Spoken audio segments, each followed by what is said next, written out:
নমস্কার বন্ধুরা, আমার চ্যানেলে তোমাদের সকলকে স্বাগত জানাই। আমার আজকের রেসিপি ঝিঙের নিরামিষ মশলা কারি।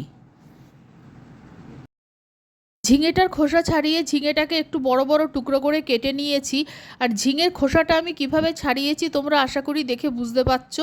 সবটা খোসা ফেলে দিইনি, কিছুটা রেখে দিয়েছি, আবার কিছুটা ফেলে দিয়েছি। ঝিঙেটা থেকে ধুয়ে নেওয়ার পর জলটা খুব ভালো মতো ঝরিয়ে নিতে হবে, যাতে এক ফোঁটাও জল না থাকে।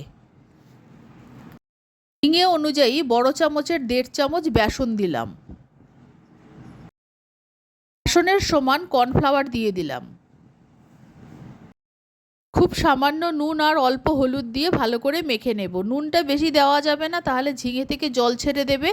আর এটা মাখার সময় একটু শুকনো করে মাখতে হবে, না হলে বেশি জল জল করে মাখলে ঝিঙেগুলো ভাজা যাবে না। বেসন আর কর্নফ্লাওয়ার দিয়ে ঝিঙেটাকে একটু টাইট করে মেখে নিয়েছি। আর মেখে নেওয়ার পর সঙ্গে সঙ্গে ভেজে ফেলতে হবে, না হলে ঝিঙে থেকে জল বেরিয়ে যাবে। কড়াইতে অল্প সাদা তেল গরম করে নিয়েছি। এবার 4-5 টুকরো করে ঝিঙে আমি একবারে ভেজে নেব।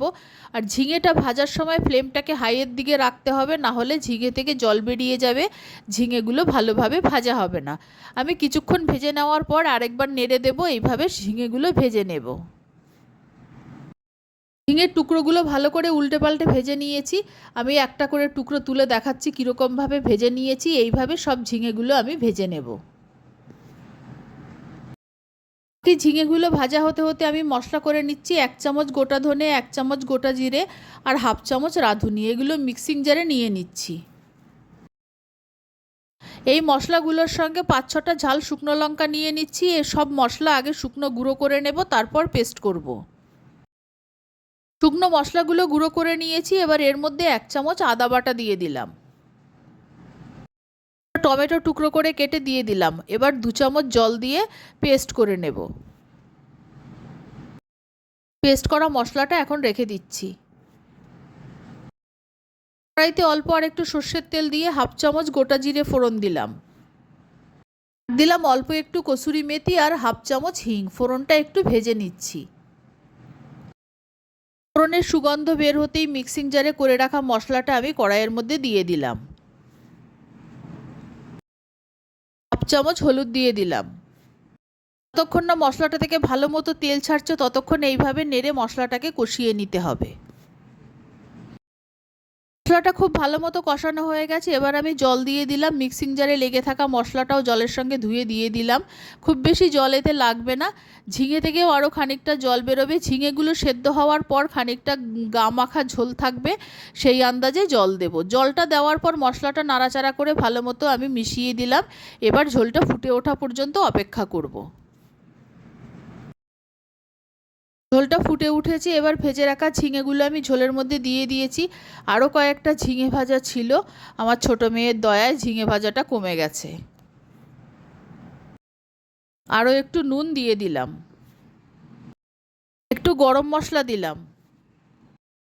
লো ফ্লেমে 5 থেকে 7 মিনিটের জন্য ঢাকা দিয়ে দিলাম। মিনিট 7 পরে ঢাকনাটা আমি তুলে দিলাম।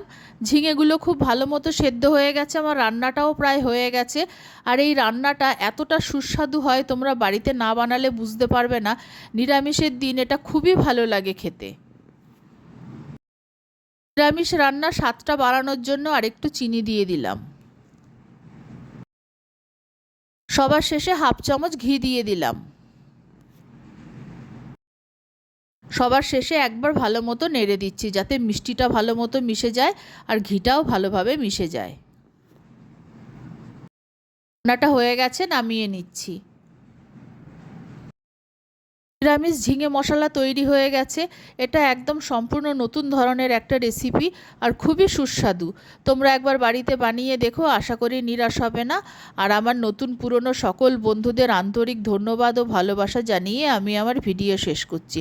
সকলকে অনেক অনেক ধন্যবাদ ও ভালোবাসা রইল।